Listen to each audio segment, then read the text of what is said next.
also has not been actually signed into law yet. Is that right? Yeah. And I'm like, well, what's holding that up? How many more years is that going to happen, you know? So as far as I know, it hasn't been signed into law yet, but I was asking a colleague of mine who's been in Kenya, you know, a long time, said, well, when it actually becomes fully operational in the country, where it's no longer punished by incarceration, does that mean the people that are incarcerated for attempting suicide will be released? Because wouldn't they? Shouldn't they? They're improperly punished to begin with, but that was the law. Now if it's changing, and I'm just wondering how that's going to work. But here's an opportunity for us to advocate that these people be released through communication among us or other groups that you know, but in the profession, within the profession. There's a lot of associations in Kenya, through the associations, to make sure that this gets changed, but also, even more importantly, if that's possible, is that we really don't have a protocol on suicide intervention in Kenya. Do you know that? There's no standard assessment protocol that is used in the country. And I'm basing this on some research that a former doctorate student did where I was partially supervising him. And he did his research with a sample. It wasn't a huge sample, in all fairness. But the sample that he had of some psychiatrists and psychiatric nurses, this goes back some years, by the way, not too far back, but he interviewed them with a standard interview, and what he was wanting to find out is, what was your training like during medical school on suicide prevention intervention? Second question, what assessment tools do you use? Is there a standard tool that you use in your profession, your daily work, if someone is reporting suicide ideation, intention, planning, etc.?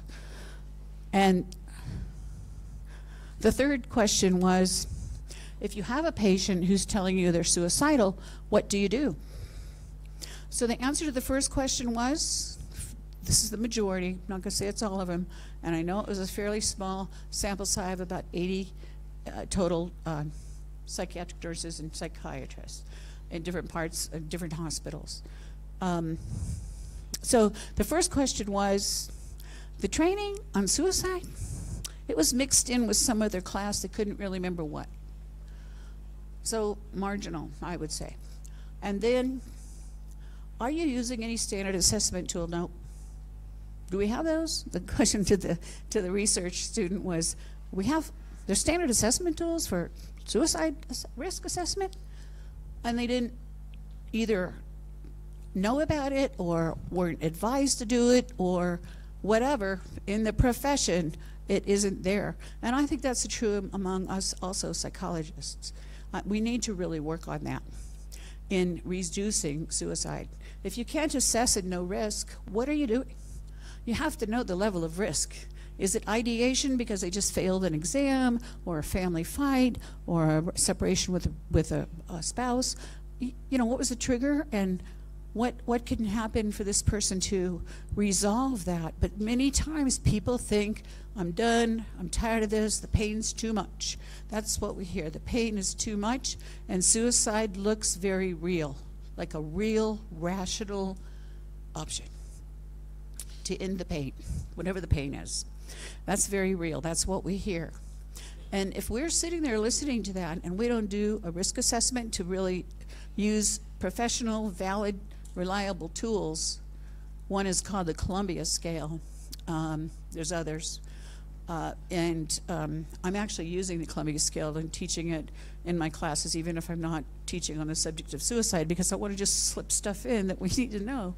But anyway, how we could reduce suicide is training among all of us and the medical community, because many people will go to the medical community, right, before they'll come to us, because they might be reporting some somatic symptoms, and the family member says, oh, you're not getting out of bed, you're not eating, so they may go to a medical, and if medical isn't trained to do assessment, suicide assessment, they may never come to our profession.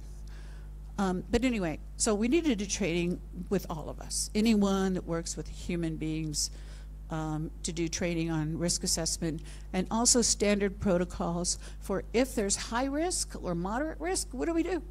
There should be a standard, not should be, there needs to be a standard protocol that if you're a psychologist, a counselor, first aid, mental health representative, or you're a psychiatric nurse or any MD, you need to know this so we can intervene on suicide in Kenya.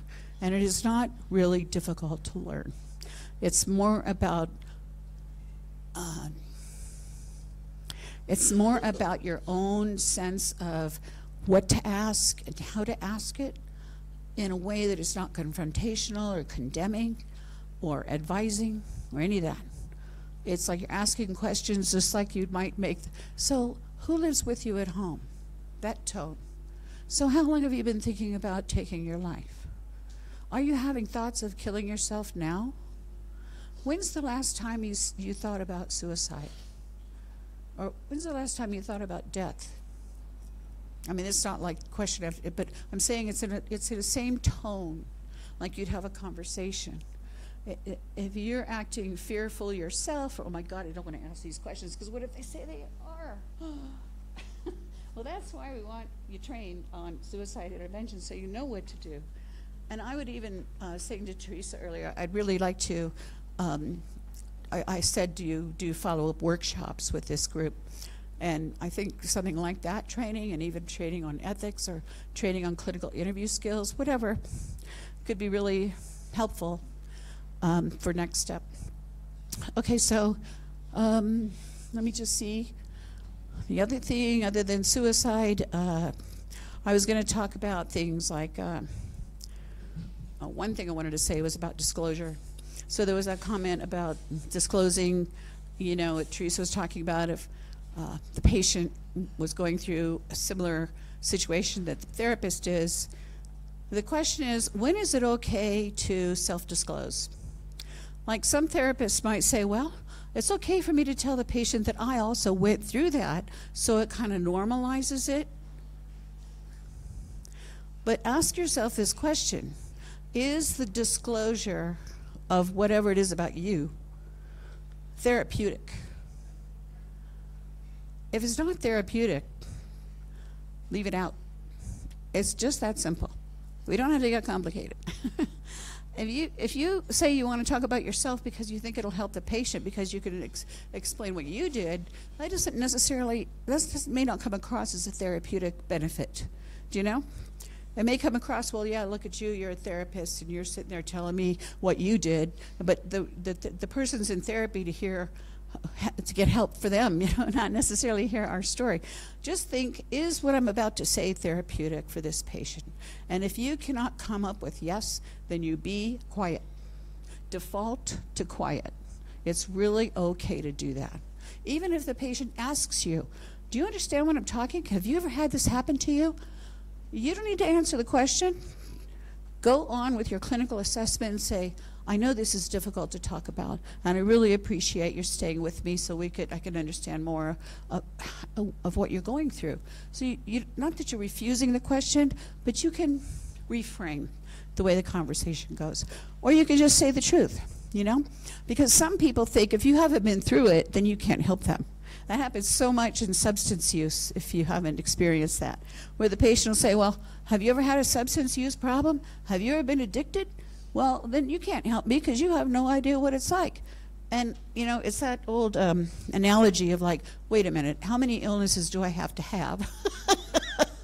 And can I even survive those to be helpful to the range of issues that come before me from many patients over the years? If I had to have every one of those disorders, including substance use disorder, to be able to be helpful, I mean, it's just not logical. So we say, I'm trained in this, and I'm here, and if you find value in us working together, great. If you don't, then let me know. It's okay. We can see if we can work together, if it's a good fit. If you find our therapy together is helpful, great. If not, I would really like you to speak up and let me know, because then I can refer you perhaps to someone else that may be a better fit. Or you can decide. It's your choice. So, I mean, it's things like that, staying with an unconditional positive regard rather than feeling offended. Recently, I had a patient that was kind of attacking me a little bit. You know, Dr. Watson, I've been in these sessions now 4 times, and I'm still feeling this way and that way. I mean, what's the plan? And I didn't laugh. But she is so re-traumatized. So re-traumatized. I won't even go into the detail, but it's layer on layer on layer and layer of stuff she's going through. And when she comes into session, it's almost like, get it out, you know? And that's okay with me. Get it out. Tell me what's happening, because every week it's been something else and really hard for her to handle. And she's almost to the point where she's now in her medical care as well as psychological care as well as seeing a psychiatrist. So she's got a good team around her, which is good. But she was kind of, what would the word be? So I became the bad object because I wasn't fixing the problem fast enough. But she was making choices about some things she was doing that was actually resulting in re-traumatizing. So she wasn't really following treatment recommendations. Like, let's slow down with that decision. What do you think about slowing down with that decision and just kind of stabilizing a little bit? Because she's thinking about moving or leaving the country or this or that. You know, it's all like maybe, and it's like I just need to choose one. I said, well, do you need to make a decision about that today? Would it be okay if you just remind yourself you don't have to make a decision today? You could identify your options. If you'd like, we could talk about those and maybe narrow it down if you want my help with that process. But she's still making decisions to move again, and so I mean, she did calm down in the session, you know. And I told her, I said, you know what, it's okay for you to vent, I'm here, I'm with you. You want to vent? I said, I'm okay with it. If you think that you're disappointed with what's going on in therapy, okay, I want to hear it. Tell me more. So when you disarm like that, which is by the way, one of the what really works in anger intervention therapy, which is what I call it. That's my thing I'd really like to spend time talking about in a workshop or whatever. The technique, so to speak, or the process is to agree with something that the person is saying. Find that angry person, like this patient. She wasn't angry like out of the chair ready to throw anything at me. It was just letting me know, where are we going? What's going to happen? How come I'm still traumatized? How come? You know, and I had choices. I could say, well, if you stop making these stupid decisions, maybe you could calm down. And if I use the word relax, which I didn't say, of course, that's going to push her right out the door. And probably me with her, because if for me to say that, I'd probably be feeling pretty inadequate and not representing the profession for sure. So I'll hold that, even though I noticed I had an emotional reaction for maybe 10 seconds, you know, just kind of like, come on. She knows she's been re-traumatized. But anyway, I wanted to do the unconditional positive regard and let her feel safe to say whatever she wants, and I'm still going to be here. And that's, I think, the way to handle that. And it may not be easy to do that if you have. So you see, it's complex. And so if you want to be in this field and do well, which you can, it just requires your preparation and your openness to learn. And I really advocate for advanced education. You can learn a lot right where you are. But if you want to actually, you know, become certified, credentialed at a practice level where you can do all kinds of things, trainings, teach, your own private practice, work with a group to go work on ending suicide without assessments, you know. We're going to workshop to create a recommendation to the medical community and psychological community to use assessment tools and do workshops, and I would love to do that if anybody's interested. One of my passions before I came back to Kenya in 2010, and then I went back for a couple of years and came back again in 2021, so I'm here now. I have less interest in spending time in the States, although I go back once a year for see family and stuff. But I'm really feeling like my work now, for as long as I have left, whatever that is, is training. Because I think training peers, psychologists, entry-level counselors or psychologists, I think the more we work with entry level, that's where really it'll bubble up into making a difference in the country. Because we have more entry level, quote unquote, meaning either a bachelor's or no bachelor's, a diploma or whatever. With that group is where we could really start doing effective training and make a difference. I mean, that's my opinion. I would like to now just open it to see if you have any questions or anything I can answer. Yes. Oh, yes.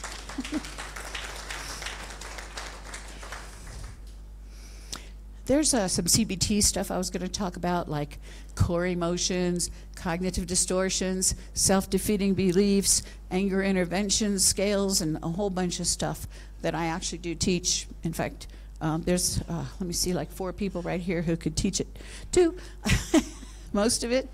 But I felt like, let me just not overload you. We've been sitting for a while, and I've kind of said my piece, so, but I would love to work with you guys within this setting to get more detailed into skills training, so that you have a greater sense, perhaps, of even to start the therapy session. In one of my classes is psychotherapy skills lab, that's what it's called. And what I'm doing in that class is we do role practice. The whole 3 hours. So I might be the patient, and the student is actually practicing clinical assessment. And we practice maybe first session, which is going over treatment consent and exceptions to confidentiality and blah, blah, blah. And then go right into clinical assessment. So we're practicing a lot of that, and that's what I think would be helpful here. What do you think? Okay. All right, anybody have any questions or comments or, yes? Thank you so much for that. I'm really learning a lot. I am a young person. My question is, what is the place of technology as we are speaking about training about mental health? How can we be able to incorporate technology in these things that you've been able to teach us? How do we use technology? What do you have in mind? More specifically? Go ahead. Okay. Do you have something in mind that you're thinking about in terms of using technology? I know with the young generation it's quite much more easier, but I was asking now maybe from where you stand. I know you've had some good time to live here, and so it is. Do you think there's a way, especially now with people of your time? I know most of them don't appreciate technology. Yeah. Is there a way we can be able to work with them with technology so that we are able to push this knowledge more and more to further generations? Well, the technology that we're using right now is more like a Zoom, using Zoom virtual sessions. I do virtual sessions with some patients in California and some patients that live in Kenya but not in Nairobi, so we can't do face-to-face. That's the technology that's happening now, and there are new ethics about that have been developed in terms of virtual psychotherapy, and sometimes it can work and sometimes it can't. But the only other thing that comes to mind in technology is really about training. There is so much out there in podcasts. There's some really good trainers in the States. David Burns comes to mind. He has a few good books out there, but David Burns is awesome.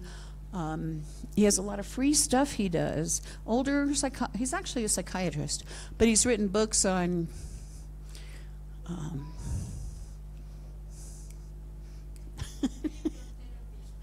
what? The Gift of Therapy, thank you. The Gift of Therapy, that's Yalom. That's Irv Yalom. But that's an excellent book as well, The Gift of Therapy. And that one I think you can get on a soft copy. There's a lot out there on soft copy. But the one on David Burns is Feeling Good and Feeling Great. There's 2 different books. And that's a lot about cognitive behavioral change, how we can change our intrusive thoughts, negative thoughts, how we can reframe our thinking. And when we're able to do that, we can come from irritation to calm. where we can come from sad back to calm because we're learning to shift our thinking. That's the whole CBT thing, a lot of detail, but not difficult to learn, especially with role practice and so on. But there's a lot of good stuff out there, not just those two professionals. Gottman is a third one, Gottman.com, Gottman. John Gottman and his wife are up in Seattle, Washington. For years they have and still do have a lab. They're doing a lot of research, particularly on couples, but they also do other research in other ways as well. But the couples research surfaced them to become like the experts on what predicts a healthy relationship and what predicts a relationship to fail. And that research was done over years because it started at a certain point with a group of couples where they would videotape and watch how they spoke with each other. And because they had pre-interviewed, they kind of knew the hot button to bring the topic in. Okay, so now start talking about the dog. You know, the dog's behavior, because that's a big argument, for example. And so they videotaped that and they listened to the language that the couple used with each other. And then later, I don't remember the longitudinal conclusion, if it was 10 years later or whatever, but they followed up, you know, many years later to see who was still together and who wasn't. And they went back to the tapes, the videotapes, this is a lot of work, right? And a lot of research assistants to see if there were any patterns, any clues there were. And it came up with like over a 90% prediction rate. Can you imagine? In mental health research, we don't see 90% of anything. You know, I mean, 90% is high. Anyway, so what they found, what it boiled down to 4 destructive types of communication that either both or at least one of them was using. And that became the source of what predicted a relationship to end. Imagine how valuable that is for us to know. So guess what I'm doing with couples? I'm talking about Gottman. I refer them to the website. I bring out the handout. And I'm teaching them the 4 destructive types of communication, and I'm asking them to identify which one they use the most. I'm not saying to you, I'm not asking you yes or no. Do you use any of these? Oh, no. Which ones do you, which one? And if the wife can't say, or the spouse, or the partner can't identify, I mean, if the patient can't identify, I'll ask the partner. And I'll ask both of them this way. So, do you identify with using any of these? And he or she or whoever the partner is says, no, maybe sometimes I'll be defensive, but no, not the others. And I'll ask the partner, well, how do you see that? And this, all 4, 100%, you know, but it's just a way of kind of having a conversation. So here's the 4. Stonewalling. Stonewalling is nonverbal. There's no eye contact, completely ignoring the person, and the message is, you don't exist.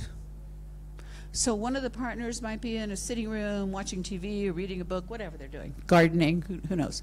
And the spouse or partner comes to them and says, hey, didn't we decide we were going to do XYZ this evening? Is it time to get ready and get going? And the person doesn't even turn their head, doesn't look at them. If whatever they're doing, they just keep doing it. And there's absolutely no eye contact and no verbal at all. Not even rolling their eyes or anything. The message is, you don't exist. Can you imagine? Do you see how negative that is? It's like, go away. You're bothering me like a fly, you know, go away. The second one is contemptuousness. Contemptuous is also nonverbal, no words, but there is body language.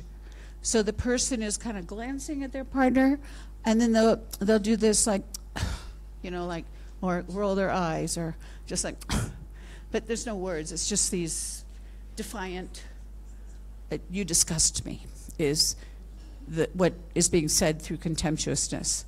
You disgust me, just get away. The third one is accusations. Well, you're the reason the bank account overdrew. You were supposed to go put that deposit in. That's your fault. Why didn't you get more responsible? What's wrong with you? Are you a child? No. Accusation. And the partner comes back with defensiveness, which is the 4th one. Was it my fault? You're the one that said you wanted to take over the finances because you wanted to be equal in the relationship. Can you imagine? We hear this all the time. So, like, there's a lot being said right in that statement, right? A lot. But, yeah, I want us to be able to make money and financial decisions together and plan together. That's what we agreed on. But you said you wanted to take the checks at the end of the whatever and do the deposits. So, what happened? So then, and you failed, so here's an accusation. You failed in what the agreement was. You see? Now what am I supposed to do with that? And she'll, or the other partner will just go on and on for a few minutes, just dig it in, And so then the partner will come back with even more defensive or accusations. That isn't the agreement. You were supposed to go to the bank, not me. I'm the one out there working. You have more time off than I do. You're supposed to go. So there's more accusation. You see how, what's the message in that? Do you hear any love? Is there any love? Is there any love in stonewalling or contemptuous accusations or defensiveness? There's no love. So now these people are coming into therapy and they're looking at you. It's like, we need help. I would start with bringing in Gottman's work. I want to bring in the experts into this session of what's already been researched, and they don't need to believe me. I can say, here's the research, here's the book. You can order it. You can maybe even look at Gottman.com on internet, which is wide open for anybody. There's stuff in there for parents, couples, therapists. So anyway, this is a huge finding from the Gottman. They call it a love lab in Seattle, still called that. And John and Julie Gottman are still together and still doing research there. They do some trainings with psychologists, counselors, and I have attended a couple of their trainings in the past. But they also do a lot of online training. So feel free to look it up. Okay, shall I conclude? Yes, I'm getting yes, okay. Well, I'm open, as I've said, to the progress and support your goals. And I think it's important that you speak up and say what you want, if you choose to your trainers. Would you like to do psychotherapy role practice? Would you like to learn suicide assessments? What do you want to learn? And we could show up and do a half day or whatever is planned and start working on it. Thank you very much.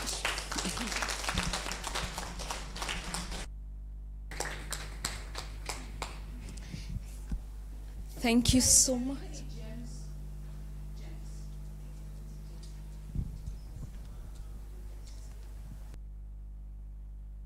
Sorry.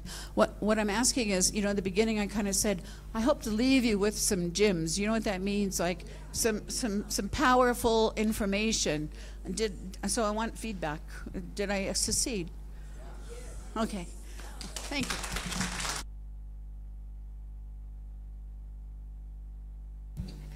you. Thank you so much. I think that was, personally, Professor, thank you, because you reminded me Gottman, and this comes in very handy. Yes, for my job. Thank you very much. Who can give Prof feedback? What did you get? 3 people? 3? Only 3 people. We start at the back. The last 2 tables. Any of you? Anything? Yes, you. Beatrice.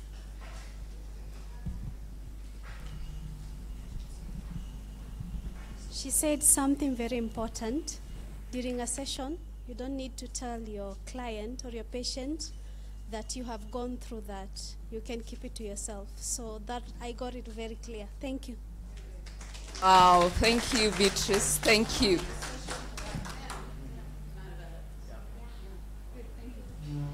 Okay. Next.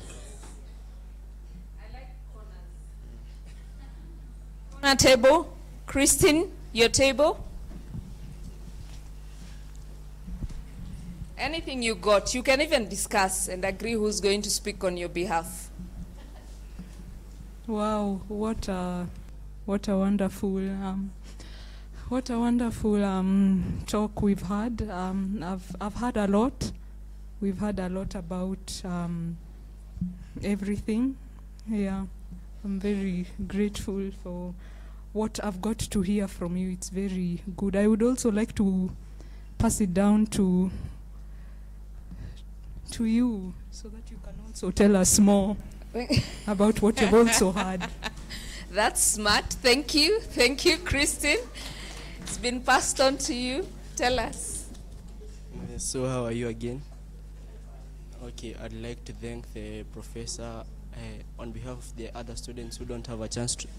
Okay, I'd like to thank the professor on behalf of the other students who don't have a chance to talk. I would say what you've taught us and what you've talked about will help us and benefit us in the upcoming challenges we faced. Maybe we have clients that will really help us. Yeah, thank you. Very much. Thank you.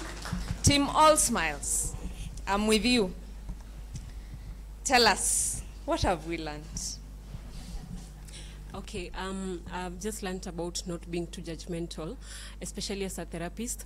I just learned to listen, give them space, time, just allow them to talk. Then come in when you're supposed to come in. And then just to add on, I think I'm jealous of docs, professors, students. Yeah.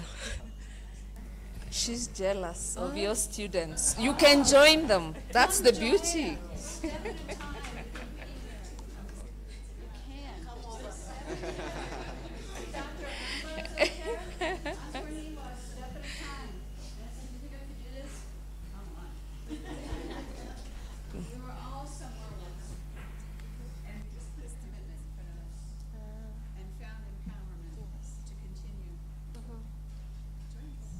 There's one more?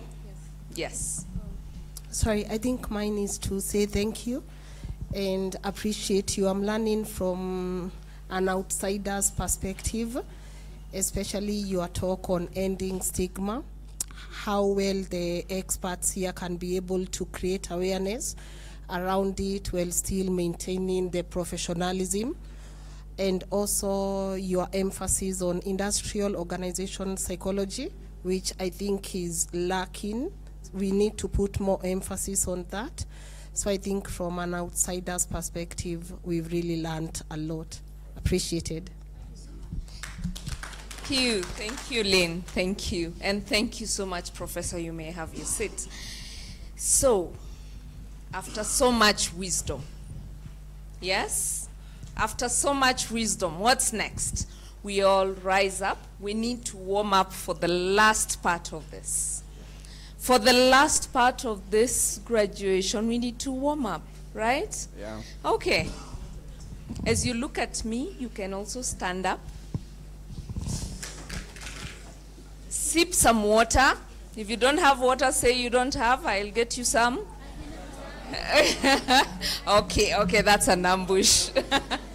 Okay. So we are going to have one dance. And as we do this,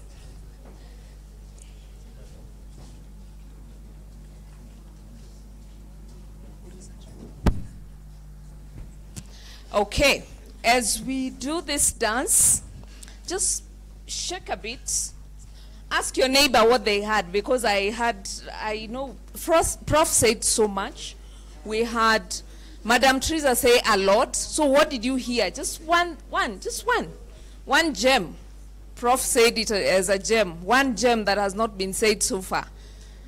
Let's talk as we wait for the DJ. Let's talk. Okay. DJ is saying he's ready. Are you ready? Yes. Okay, DJ.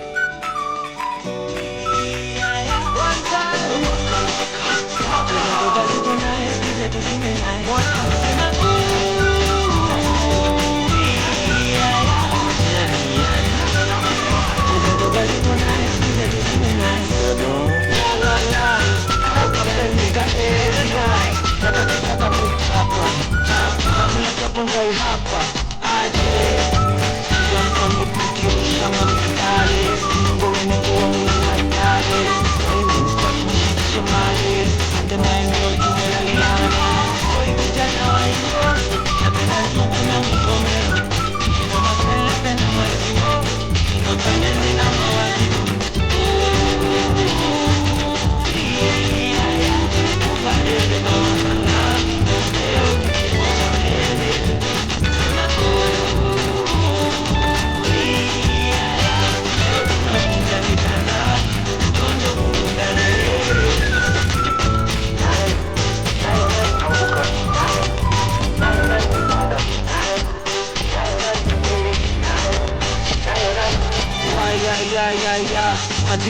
Ana na waya ya simu, hata ya sina, napiga pigo sina.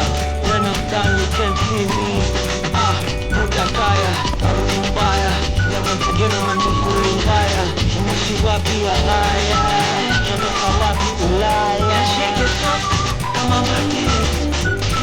Tena nitoase, kama mpinga nitakate. Kama tena niwanda witness, ya vibaya. Koi kijana wa hivyo, napenda nyote na mgomero. Kingo masere spend masimo, kifanya na mawali. All right. You can have your seats. We just wanted you to stretch a little bit. You can have your seats. We can have your seats. We are almost winding up. Please don't get tired. And Prof, thank you so much. Thank you so much. Honestly, I was seated and I was like, that's why our CEO and your other students here really shine on us when we are working together at All Smiles. But we are happy you're really shaping them, and now they are shaping us. So it is okay if you are a proud teacher. And maybe the conversation I'd love to have with you after we leave here, will AI come and replace me as a psychologist? That's a conversation I'd love to have. And also mental health facilitators as we train them. Will AI come and take us out? So maybe it's a conversation we can have after we are done with here. Sawa sawa. Ama nyie mtaki kusikia kama AI itawafukuza kwa kazi? Mental health facilitators? It's something you want to hear, right? So that's a conversation we can have and see how that goes. So we want, again, to bring Her Excellency our CEO back here. I know we are really calling on you today, but we want to bring you back here because we want to do the next thing, which is our certification and the awarding part. When she comes, she will decide if she wants to do that with her guests. It will be a good thing. So Madam CEO, please come back. You can clap for her as she comes. She deserves that. She deserves that.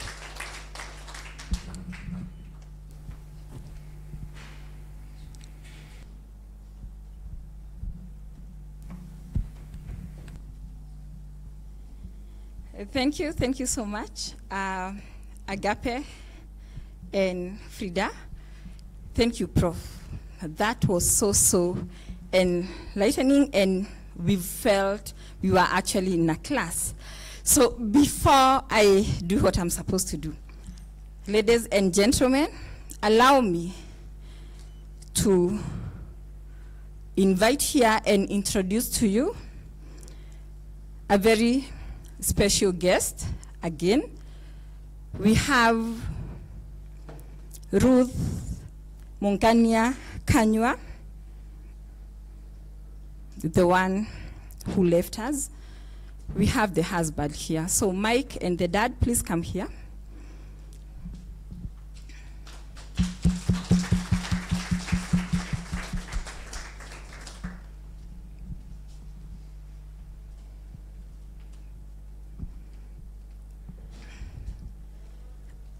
Baba Mike and husband to Ruth, thank you so much for choosing All Smiles and allowing Ruth to be part of us and Mike to be part of us. We are so sorry for losing Ruth. Your loss is our loss as well. We share it emotionally. We are so sorry, and at this point, I will ask, where is Miss Mora? Yeah, please, you can come and maybe you can just say something, Paula, to the family, now that we have Baba Mike here. And also, Frida, I will also ask you to come and represent the psychologist, because before Baba Mike you came, I had a chance to give, just a small or a word about truth, but it's good you get to hear even from the students that they shared the class with. We are so much honored to have you here today. It's not obvious, a time of grief, a time of pain, but still to create time and come and, fulfill Ruth's desire. We have a video, and she's one who was saying, I just can't wait. Thank you for coming here, and actually we feel that her spirit is still within us. So, Ms. Mora. Good afternoon, everyone, again. I don't know even where to start, but first I'd like to thank the Moredis family for being able to be here today. I was with them on Thursday at their house. We were with them with Harriet. We spoke at length with Mr. Moreithi, and I told him personally I'll make sure to come with Mike. I was with Mike when we came here, and he also assured me that he must create time and come for this. And I also told them it is good for them to come to honor Ruth. We complete the journey that she had started. That's the only way we can honor her and give her what exactly she wanted. For me, I didn't know Ruth in person. It's only on, even though I didn't know her in person, but I was in tears. I felt it till now. When I went home and saw her pictures, I still felt it. Baba Mike, I know you're a strong person. I believe that you can carry on Ruth's legacy in your children. Na watakuwa sawa. As I said, my phone is always open. Anytime, sina shida. Mike, hata mimi am a call away. You can call me anytime, sina issue. For the rest of the classmates, I know kila mtu ako na wewe pamoja. Mike, don't think uko peke yako. Kila mtu hapa, our graduates, wako with you. You're not alone. You put in your mind, please. Every student unaona hapa graduate is with you in this journey. Na hakuna mtu atakuacha. Just keep them in mind and know that we are with you. For the teachers, asante sana for what you did to Mike, reaching out to him and making sure that he's okay. We appreciate. We do not take it for granted. Asanteni.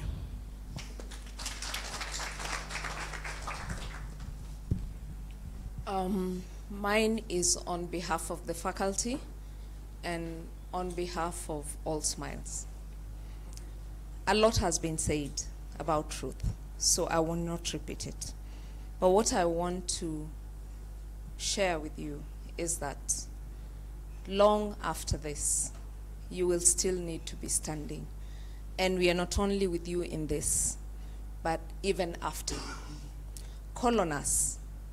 The one thing I love about All Smiles that I never got to see in any other place is that our clients are able to reach us even at night in a crisis. And we are going to still be that, not even as because you're our clients, but your family to us. And I think so far we have had declarations that as much as this was a virtual learning class, that we all became family. We have grieved together in class and even had a session and sessions to grieve our dear friend Ruth. And we will still be here, even because after the burial, the physical, those who came will leave, but we shall still be here. Reach out, and we will check on you. That we shall, and I know we have an admin team that is very good at that. We shall reach out to continue standing with you. And Mike, all the dreams that you shared, Mr. Moreithi, all the dreams that you shared with Ruth, I am seeing them to come to completion because you're here and your manifestation that this goes on and you're not giving up. So we are here. That's the much I can promise. Now and after. Thank you.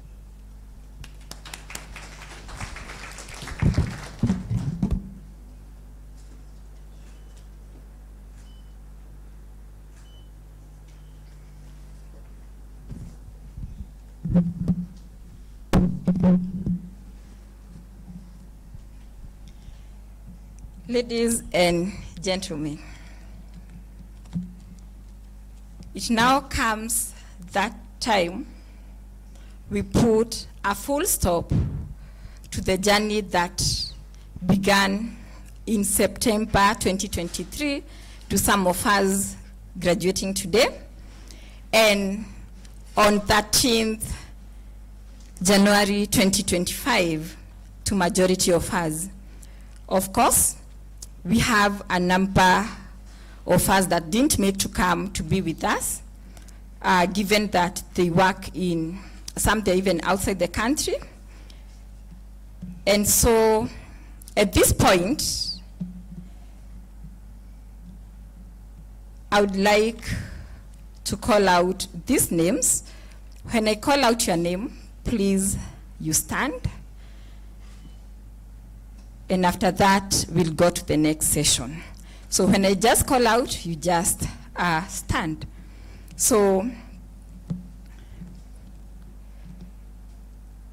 I, Teresa Joki Kaineka, the CEO, co-founder, and psychologist at All Smiles Therapy Center and Training Institute, I am here to confirm and certify the completion of this program. And I would like to certify that Grace Nyagoa Agevi, Gakobo Derek Kamau, Oscar Kimani Gitao, Mary Njoki Karanja, Ombutora Winnie Mora, Mureithi Mike Jakes Kome, Mark Ngumba Wanjagi, Gay Beatrice Nduku, Ruben Mondwe Jilo, Jaria Roslyn Washuka, Geshero Hilda Wambui, Getao Kezia Tito, Gethenji Christine Wanjiro, Lorraine Jian Louise, Irene Wangeshi Karoga, Wankoi Eugene Wanjao, Mungania Ruth Kanywa, and may her soul rest in peace. Kironyo Alice Wamaitha, Josephine Njeri Wangare, Mbogwa Susan Muihaki, Mwati Esther Kendi, Harriet Njeri Muthike, Waithera Kevin Kinyanjui, as having successfully completed the mental health first aid program conducted by All Smiles Therapy Center and Training Institute, and they have graduated today to be mental health first aiders today on 17th April 2025, and the program covered basic knowledge and skills in mental health well-being that included, just a summary of it, trauma and psychological first aid preparedness, parenting styles and early childhood attachments, mental disorders, symptoms and triggers, premarital and marriage wellness, mindfulness and emotional stability, addictions and recovery awareness, grief and loss awareness. I therefore confirm that those who are standing and the ones called upon, they're not here, including our friend Ruth Mungania Kanywa, that you are now graduates of Psychology and Mental Health Awareness Program.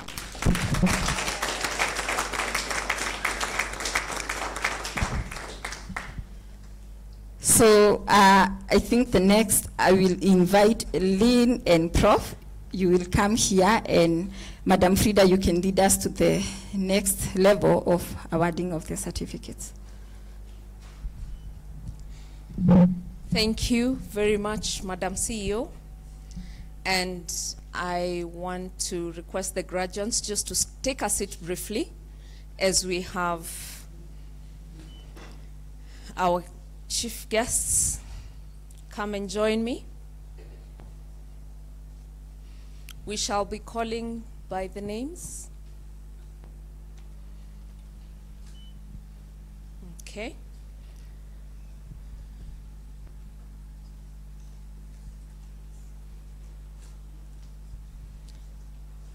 As we call your name, you shall come and receive your certificate. Okay? And as we do this, there is a photo session moment, so you can come with your families and do the photo also, as after, that is at the end, as after you've received your certificate. That okay? Okay. Thank you. So we begin with Waithera Kelvin Kinyanjui. Waithera, and you can clap for them as they join us.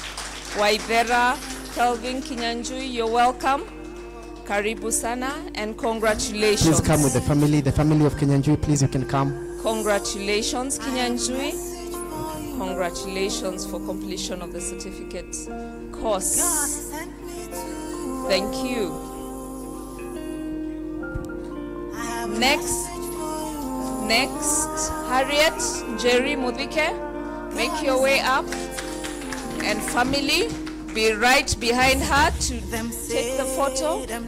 Congratulations. Let's keep on clapping. Let's keep on clapping. Congratulations. Congratulations, Harriet. The first time I struggled, her name was Harriet or Harriet. I really struggled, and knowing where I come from, this L and R issues. Congratulations, Harriet. Okay. Next we have Esther Imwati, Esther Kendi. Esther Kendi.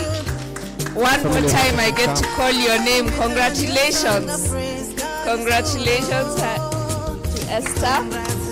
Thank you very much. Asante sana. Thank you, family, for supporting Esther through this. Thank you. Next up, Mbugua Susan Wihaki. Are you with us? Mbugua Susan Wihaki? Not here. Next we have Josephine Jerry Wangare. Josephine Jerry Wangare. Clap for Josephine. Congratulations. Well done, well done, well done. And thank you, family, for supporting her through this. Thank you. Asanteni sana. Let's keep clapping for her. Thank you. Thank you. Asante sana. Next we have Kironyo Alice Wamaida. Make your way up. Make your way up here. Thank you very much. Congratulations. Wow. Thank you very much. Okay, thank you. Next up, Kironyo Wamaida Alice. Well done. Congratulations. Thank you very much. Thank you, family. Thank you for the support, for the love. Asanteni sana.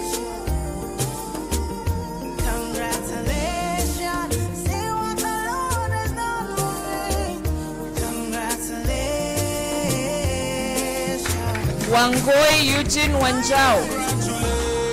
Wangoi Eugene Wanjao, you're up next. Well done, Eugene. He was a very quiet gentleman at the beginning. Very quiet. Yeah? I could doubt if he's in class most of the time. Well done, Eugene. Let's clap. Let's keep clapping. Let's not tire. Let's not tire. Thank you. Next up we have Irene Wangeshi Karuga. Irene Karuga. Well done. Well done. Congratulations, Irene. It's been a while. Karibu sana and well done. Asante sana. And thank you for making it here to be with us today. Thank you. Thank you, Irene. Next up, Lorraine. Lorraine. The first time I thought she was French. Or is she?